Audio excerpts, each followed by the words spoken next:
မင်္ဂလာပါရှင်ရခိုင်ပြည်ရင်းထူးခြားသတင်းတွေကို Western News ကတင်ဆက်ပေးသွားမှာဖြစ်ပါတယ်ကျွန်မ Vicky ပါဒီတစ်ပတ် DBB အပတ်စဉ်အစီအစဉ်မှာတော့အာရခတ်တော်အေးထိန်းချုပ်နယ်မြေတွေကိုစစ်ကောင်စီကဆက်တိုက်ဖုံးကျဲနေလို့နေ့စဉ်တေဆုံးမှုတွေမြင့်တက်နေတဲ့သတင်းရခိုင်မှာမိသားစုနောက်ခံမရှိတဲ့တက်ကြီးပိုင်းတွေအငတ်ပေးနဲ့ရင်ဆိုင်နေရတဲ့သတင်းStarlink Internet ပိတ်ဆို့မှုကြောင့်မြန်မာနိုင်ငံမှာလူဦးရေ73တန်းကျော်အခက်ကြုံရတဲ့သတင်းနဲ့တခြားစိတ်ဝင်စားစရာသတင်းတွေကိုတင်ဆက်ပေးသွားမှာဖြစ်ပါတယ်ပထမဆုံးသတင်းတစ်ပုဒ်အနေနဲ့နှစ်ရှည်လာများကုန်စည်စီးဆင်းမှုနဲ့လူသားချင်းစာနာမှုအကူအညီတွေပိတ်ဆို့ခံထားရတဲ့ရခိုင်မှာမိသားစုနောက်ခံမရှိတဲ့တက်ကြီးပိုင်းတွေအငတ်ပေးနဲ့ရင်ဆိုင်နေရတဲ့သတင်းကိုတင်ဆက်ပေးပါမယ်高低梦你够不累哟。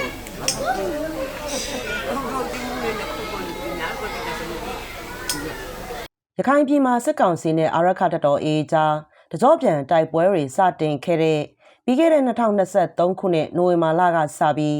ရခိုင်ပြည်တွင်ကုန်စည်စီးဆင်းမှုတွေနဲ့ကုန်းလန်းရေလန်းအားလုံးကိုစစ်ကောင်စီကဖျက်တောက်ပိတ်ဆို့ထားတာဟာဒီကနေ့အထိဖြစ်ပါတယ်ယခုလိုနှစ်ရှည်ပိတ်ဆို့မှုတန်ကိုခံနေရတဲ့ရခိုင်မှာဒေသရင်းနေထိုင်သူအတော်များများဟာနေထိုင်စားတောက်ရေးနဲ့ကျန်းမာရေးဆိုင်ရာအခက်အခဲတွေနဲ့ရင်ဆိုင်နေကြရတာပါအထူးသဖြင့်မိသားစုနောက်ခံမရှိတဲ့တက်ကြီးရွယ်တွေနဲ့စစ်ဘေးဒုက္ခသည်စခန်းတွေမှာနေထိုင်ကြသူတွေဟာစားဝတ်နေရေးအတွက်ရုန်းကန်နေကြရသလိုအစာအာဟာရချို့တဲ့မှုတွေနဲ့ပါရင်ဆိုင်နေရကြောင်းဒေသခံတွေကပြောပါတယ်ဒီအပိုင်းအတွင်းမှာပဲပုံနာကျုံမြို့နယ်တောင်နာရွာမှာစစ်ဘေးရှောင်နေတဲ့အသက်80ကျော်အရွယ်တက်ကြီးပိုင်းတူကျိုးဆွဲချအဆုံးစီရင်သွားတာပါတေဆုံးသွားသူဟာပြီးခဲ့တဲ့နှစ်တွေကတည်းကစစ်တွေမြို့ကနေပုံနာကျုံမြို့နယ်တောင်နာရွာကိုလာရောက်စစ်ဘေးရှောင်နေသူတူဖြစ်ပြီးနှစ်ရှည်လာများအဆိုင်ယောဂခံစားနေရသူဖြစ်တယ်လို့မိသားစုဝင်တွေကပြောဆိုထားပါတယ်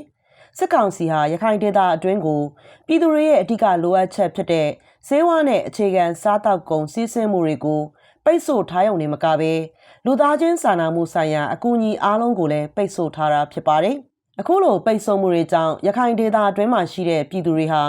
အသက်ရှင်ရပ်တည်ဖို့ခက်ခက်ခဲခဲစ조사နေရပြီးမကြာခဏဆိုသလိုမိမိကိုယ်ကိုအဆုံးစီရင်မှုတွေလည်းရှိကြတာပါအခုလိုအစာအာဟာရချို့တဲ့မှုတွေနဲ့ရင်ဆိုင်နေရတာဟာတက်ကြီးရွယ်တွေမကဘဲအခြားစစ်ဘေးဒုက္ခသည်စခန်းတွေကကလေးတငယ်အချို့လဲလိုအပ်တဲ့အစားအသောက်တွေမစားရတာကြောင့်အစာအာဟာရချို့တဲ့မှုတွေနဲ့ရင်ဆိုင်နေကြရပါတယ်ရခိုင်မှာဆက်သွယ်ရေးလိုင်းတွေကိုပြီးခဲ့တဲ့2023ခုနှစ်ကတည်းကစစ်ကောင်စီကဖျက်တောက်ထားတာကြောင့်ဒေသခံတွေရင်ဆိုင်နေရတဲ့အကျပ်တဲတွေကိုသိရှိနိုင်ဖို့ခက်ခဲနေတာလည်းဖြစ်ပါတယ်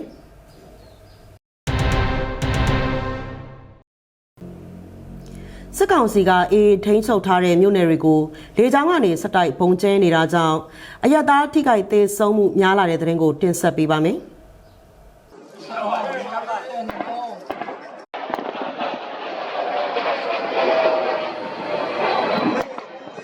အကြမ်းဖက်စစ်ကောင်စီဟာရခိုင်ပြည်တွင်းကအရသားပြည်သူတွေနေထိုင်တဲ့မြို့ရွာတွေကိုလေကြောင်းကနေနေ့စဉ်ရက်ဆက်ပုံကျဲတိုက်ခိုက်နေတာကြောင့်အရသားထိခိုက်သေဆုံးတာတွေတနေ့ထက်တနေ့တိုးလာနေတာလည်းဖြစ်ပါတယ်။ပြီးခဲ့တဲ့ဇူလိုင်လ19ရက်နေ့ကလည်းအေးထိန်ချုပ်ထားတဲ့တောင်ကုန်းမြို့နယ်မအီမြို့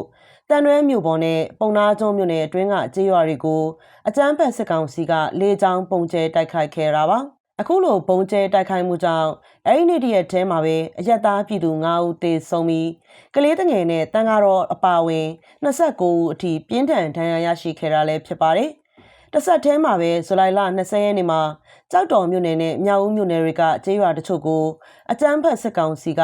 လေရင်အုပ်စုလိုက်နဲ့လာရောက်ပြီးဘုံအလုံးရေရာနဲ့ချီကျဲချနေတာလည်းဖြစ်ပါတယ်။လက်ရှိအကြမ်းဖက်စစ်ကောင်စီဘုံကျဲနေတဲ့မြို့နယ်တွေဟာဒီလအစောပိုင်းကတပတ်ကျော်ကြာရေကြီးရှမ်းမှုတွေနဲ့ရင်ဆိုင်နေရတာကြောင့်ပြည်သူတွေနေထိုင်ရေးအခက်ကြုံနေရတဲ့နေရာတွေလည်းဖြစ်ပါတယ်။အခုလိုစစ်ကောင်စီရဲ့လေကြောင်းပုံကျဲမှုကြောင့်ရခိုင်ပြည်ရင်းကတန်ရွဲမြို့တောင်ကုန်းမြို့ကွာမြို့နယ်ပေါတော်နဲ့ပုံနာကျုံမြို့နယ်တွေတပတ်အတွင်းမှာပဲအရက်သား9ဦးသေဆုံးပြီး32ဦးဒဏ်ရာရရှိခဲ့တာလည်းဖြစ်ပါတယ်။ပြီးခဲ့တဲ့ရက်ပိုင်းကမအီတန်ရွဲပုံနာကျုံနဲ့ကြောက်တော်မြောက်ဦးမင်းပြမြို့နယ်တွေကိုစစ်ကောင်စီကလေရင်နဲ့စက်တိုက်ဘုံကျဲမှုတွေပြုလုပ်ခဲ့တာလည်းဖြစ်ပါတယ်။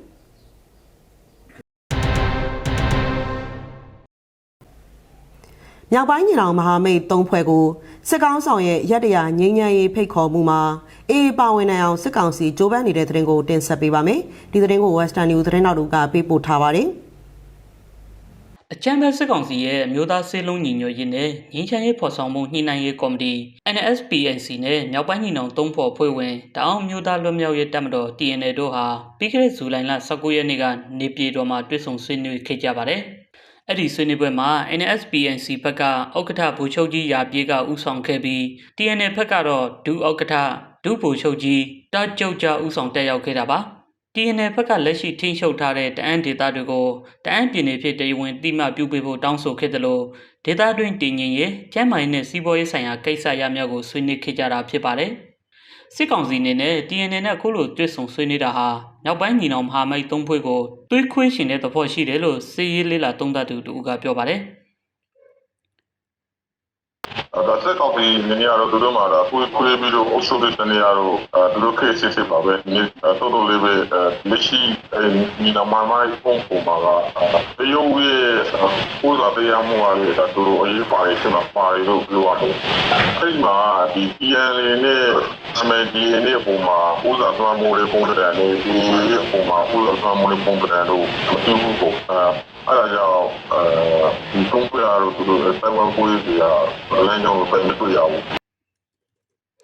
။ဒါအပြင်စစ်ကောင်စီဟာထိုင်းသားလက်နက်ကင်တွေထက်ကအင်အားကြီးဆုံးဖွဲ့တွေဖြစ်တဲ့မြောက်ပိုင်းညီနောင်မဟာမိတ်သုံးဖွဲ့ကိုတရုတ်ကူညီနဲ့ငင်းချမ်းရေးစပွဲဝိုင်းစီရောက်လာနိုင်ဖို့ကြိုးစားနေတာလည်းဖြစ်ပါတယ်။မြောက်ပိုင်းညီနောင်မဟာမိတ်အဖွဲ့ဝင်ဖြစ်တဲ့အာရခတ်တပ်တော် AA ကလည်းတွေ့ဝိုင်းသောနီးနဲ့တရုတ် PR တွေရှိနေတာကြောင့်ငင်းချမ်းရေးဆွေးနွေးပွဲစီရောက်လာနိုင်ပေမဲ့စစ်ကောင်စီနဲ့တစုံတရာသဘောတူညီမှုရမှာမဟုတ်ဘူးလို့စစ်ရေးလေးလာသုံးသပ်သူဗိုလ်ကြီးစင်ရောကပြောပါတယ်အာရခတက်ကလည်းကျွန်တော်တို့တရုတ်ရဲ့ဓာတ်ရိုက်ဖိအားမရှိဘူးဆိုပေမဲ့နောက်တစ်ချက်ကကျွန်တော်တို့မူဆယ်မှာမိနဂါစစ်ဒေသမှာအာရခတက်ကခြေကုပ်ယူထားဆဲပဲဖြစ်တယ်အဲ့တော့ပြောရမယ်ဆိုရင်တော့တရုတ်ကိုတော့ဖြောင်းဖြောင်းကြီးလွန်ဆန်လို့ရတဲ့အနေအထားမရှိဘူးအဲ့တော့စစ်တပ်ဘက်ကသာလေကြောင်းတိုက်ခိုက်မှုရော့ချလိုက်မယ်ရှော့ချလိုက်မယ်ဆိုရင်အာရခတက်လည်းနေပြည်တော်ရောက်လာနိုင်တယ်ဒါပေမဲ့ဆွေးနွေးမယ်ဒါပေမဲ့သဘောတူညီချက်ရမယ့်အဆင့်မျိုးတော့မဟုတ်ဘူးဆွေးနွေးမဲ့အနေထားခိတ္တခဏအပြည့်ရမယ့်အနေထားမျိုးတော့ရှိသွားနိုင်တယ်လို့တော့ယူဆရတယ်ဗျ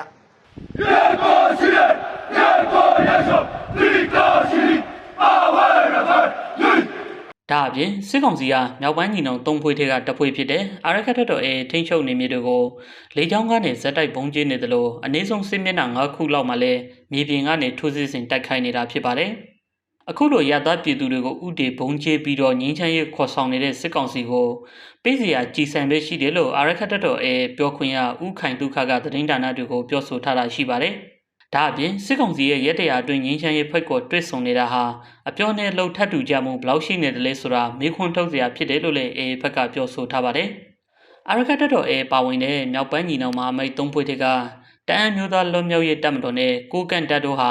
လက်ရှိတရုတ်ရဲ့ကြားဝင်စစ်ဆက်ပေးမှုကြောင့်စစ်ကောင်စီနဲ့အပြစ်ရထားကြတာလည်းဖြစ်ပါတယ်။ဒါပေမဲ့လည်းအာရခတ်တပ်တော်ဘက်ကတော့စစ်ကောင်စီနဲ့အပြစ်ခတ်ရထားတာမရှိသလိုတိုက်ပွဲတွေဇက်တိုက်ပြင်းထန်နေတာလည်းဖြစ်ပါတယ်။စစ်ကောင်ဆောင်မင်းအောင်လှိုင်ဦးဆောင်တဲ့အာဏာသိမ်းစစ်ကောင်စီကတော့ရက်တရာငင်းချမ်းရေးဆွေးနွေးပွဲတွေကိုဧပြီ20ရက်နေ့ကစပြီးဇူလိုင်31ရက်နေ့ထိသတ်မှတ်ထားတာပါလက်ရှိမှာလည်းအပြည့်ရအဖွဲ့တွေပါဝင်တိုက်ပွဲလုံးဝမရှိတဲ့တိုင်းသားလက်နက်ကင်တပ်တွေနဲ့တဖွဲ့ချင်းစီသို့မဟုတ်အစုလိုက်တွဲဆုံလာတဲ့ဇက်တိုက်လှုပ်ဆောင်နေတာလေးဖြစ်ပါတယ်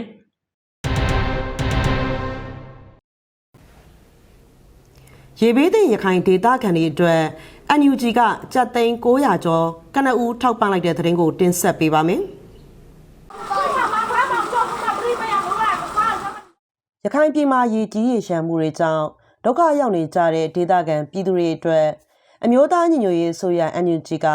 ကနဦးလူသားချင်းစာနာမှုဆိုင်ရာအကူအညီအနေနဲ့တရုတ်ယွမ်3,500,000ကိုထောက်ပံ့ပေးခဲ့တယ်လို့သိရပါတယ်။ဒီထောက်ပံ့ငွေကိုအာရခပြည်သူတော်လှန်ရေးအစိုးရစီလွှဲပေးခဲ့တာဖြစ်ပြီးရေဘေးသင့်ပြည်သူတွေနဲ့အရေးပေါ်လိုအပ်ချက်တွေနဲ့ပြန်လည်ထူထောင်ရေးလုပ်ငန်းတွေမှာသုံးစွဲဖို့ရည်ရွယ်လို့သိရပါတယ်။ NUG ဘက်ကတော့အာရခပြည်သူတွေနဲ့အတူဆက်လက်ရပ်တည်သွားမယ်လို့အတည်ပြုထုတ်ပြန်ခဲ့ပါတယ်။ဒါအပြင်ရေဘေးသင့်ပြည်သူတွေအတွက်လူသားချင်းစာနာမှုဆိုင်ရာအကူအညီတွေအရေးပေါ်ကယ်ဆယ်ရေးနဲ့ပြန်လည်ထူထောင်ရေးလုပ်ငန်းတွေကိုဆက်လက်ကူညီပေးသွားမယ်လို့ထုတ်ပြန်ချက်မှာဖော်ပြထားပါတယ်။တဘာဝဘေးအန္တရာယ်ကြောင့်လူဦးရေ3သိန်းကျော်ရေဘေးဒဏ်သင့်ခဲ့ပြီးနေအိမ်တွေလယ်ယာမြေတွေနဲ့လမ်းတရားတွေအပါအဝင် အခြေခံအဆောက်အုံတော်တော်များများပျက်စီးဆုံးရှုံးခဲ့ရတာလည်းဖြစ်ပါတယ်။ရေတွေပြန်ကျသွားပြီးဆိုပေမဲ့ရေဘေးသင့်ပြည်သူတွေနေထိုင်ရေးစားနပ်ရိက္ခာတောက်သုံးရေးစေဝါနဲ့အမိုးအကာတွေအရေးပေါ်လိုအပ်နေတာလည်းဖြစ်ပါတယ်။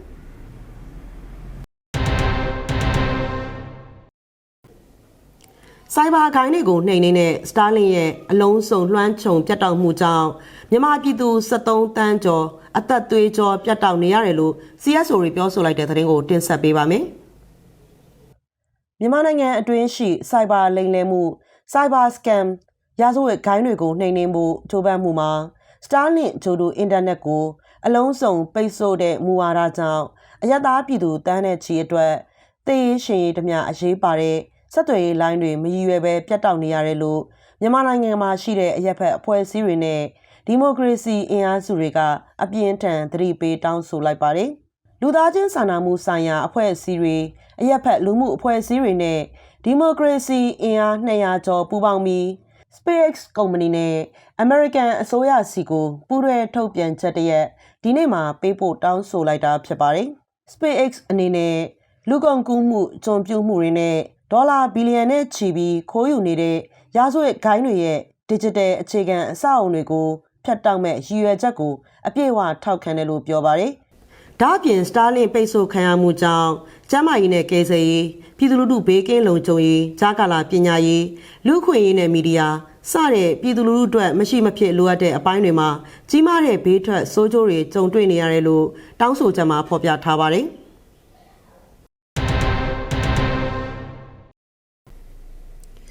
ရေဘေးနဲ့မီဇိုရမ်မြေပြိုမှုကြောင့်ရခိုင်ရဲ့အဓိကကုန်သွယ်ရေးလမ်းကြောင်းအနောက်ရှက်ဆက်ဖြစ်နေတဲ့တဲ့ရင်ကိုတင်ဆက်ပေးပါမယ်။နောက်တိန်ပါလေပါဝေးတိန်မျိုးပါလေရခိုင်ပြည်ကိုစားတောက်ကုန်ဆေးဝါးနဲ့လူသုံးကုန်ပစ္စည်းတွေအဓိကတင်သွင်းနေတဲ့အိန္ဒိယရခိုင်ကုန်သွယ်ရေးလမ်းကြောင်းဟာရခိုင်ဘက်မှာရေကြီးရေရှမ်းတာတွေရောနေလာသလိုကုန်စည်စီးဆင်းမှုပြန်ဆလာပြီးမြဲအိန္ဒိယနိုင်ငံမီဇိုရမ်ပြည်နယ်မှာမြေပြိုမှုတွေဆက်ဖြစ်နေတာကြောင့်တည်ယူပို့ဆောင်ရေးအခက်အခဲတွေမပြေလည်သေးဘူးလို့နေဆက်ကုန်တွေကပြောပါတယ်။ရခိုင်မှာဇူလိုင်လ1ရက်ကနေ23ရက်အထိဖြစ်ပွားခဲ့တဲ့ရေကြီးရေရှမ်းမှုတွေကြောင့်ရေကြောင်းတည်ယူပို့ဆောင်ရေးခေတ္တရပ်တန့်ခဲ့ပြီးကုန်တင်လေတွေနဲ့ကုန်ပစ္စည်းတွေလမ်းခီးမှာပိတ်မိခဲ့ပါတယ်။လက်ရှိမှာရေကျသွားပြီဖြစ်လို့ကုန်ပစ္စည်းတချို့ပြန်ဝင်နေပြီဖြစ်တယ်လို့ကုန်သည်တွေကဆိုပါတယ်။ကုန်သည်တွေရဲ့ပြောကြားချက်အရရေကြီးမှုကြာချိန်မရှိခဲ့လို့အခြေခံစားတောက်ကုန်တွေပြက်လက်မှုမဖြစ်ခဲ့ပေမဲ့ကြက်သွန်ဟင်းသီးဟင်းရွက်နဲ့တခြားပုတ်တိုးလွယ်တဲ့ကုန်စိမ်းတွေကတော့လမ်းခီးမှာပိတ်မိခဲ့တာကြောင့်ပျက်စီးဆုံးရှုံးမှုတွေကြုံခဲ့ရပါတယ်။ရခိုင်ဘက်မှာတည်ယူပို့ဆောင်ရေးပြန်လည်လဲပတ်ချိန်မှာပဲမီဇိုရမ်ပြည်နယ်ဘက်မှာမိုးသက်ထန်စွာရွာသွန်းတာကြောင့်မြေပြိုမှုတွေဆက်တိုက်ဖြစ်ပွားနေပါတယ်။ဇူလိုင်23ရက်ကအမျိုးသားအဝေးပြေးလမ်း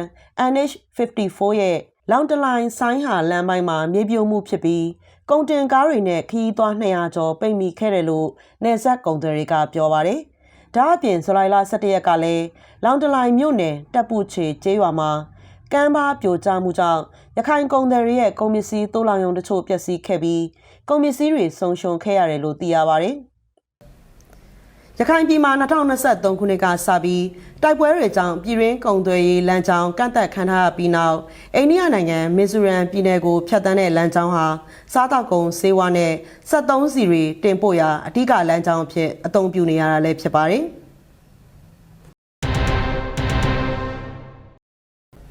ရခိုင်ပြည်တွင်ထူးခြားသတင်းတွေကိုကြည့်ရှုခြင်းနဲ့ဆိုရင် Western News ရဲ့ Facebook စာမျက်နှာကနေတဆင့်ကြည့်ရှုနိုင်သလို Western News သတင်းဌာနရဲ့ website နဲ့ Telegram Channel တွေကနေလည်းကြည့်ရှုနိုင်ပါတယ်။အခုတင်ဆက်ပေးကြတာကတော့ Western News သတင်းဌာနကတစ်ပတ်အတွင်းရရှိထားတဲ့ရခိုင်ပြည်တွင်ထူးခြားသတင်းတွေပဲဖြစ်ပါတယ်။ဒီစီစဉ်ကိုအပတ်စဉ်ကြာသပတေးနေ့မနက်10:30မိနစ်မှတစ်ချိန်နေ့လယ်2:45မိနစ်မှတစ်ချိန်နဲ့ည9:15မိနစ်မှတစ်ချိန်ပုံမှန်ထုတ်လွှင့်ပေးနေပါတယ်။ကြည့်ရှုအားပေးတဲ့တယောက်ချင်းစီတိုင်းကိုအထူးပဲကျေးဇူးတင်ရှိပါတယ်ရှင်။ကျွန်မဖီကီပါ။